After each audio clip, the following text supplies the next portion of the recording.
আজ আমি রজনীগন্ধার বাল্ব প্রতিস্থাপন করব। প্রতিস্থাপন করার জন্য আমি দুটো 12 ইঞ্চি টব নিয়ে নিয়েছি। আর মাটি আগে থেকেই তৈরি করা ছিল আমার, গোবর সার আর বাগানের মাটি দুটো মিশিয়ে মাটি তৈরি করা আমার। এবার আমি এই টবের ফুটোগুলোতে খোলামকুচি দিয়ে দেব, যাতে ড্রেনেজ সিস্টেমটা খুব ভালো হয়। আমি খোলামকুচি দিয়ে দিলাম। এবার এতে আমি মাটি ভরবো।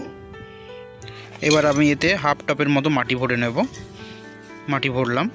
মাটি ভরার পরে এবার আমি বাল্বটা প্রতিস্থাপন করব। ঠিক মাঝ বরাবর চেপে একটু বসিয়ে দিলাম, দিয়ে উপর থেকে মাটি চাপা দিয়ে দেব। মাটি চাপা দিয়ে দেব।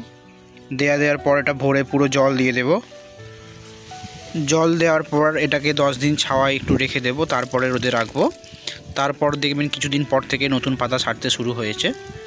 এই হলো আমার আজকে প্রতিস্থাপন ভিডিও। আপনার যদি ভালো লাগে তো কমেন্ট করবেন, চ্যানেলটিকে সাবস্ক্রাইব করবেন।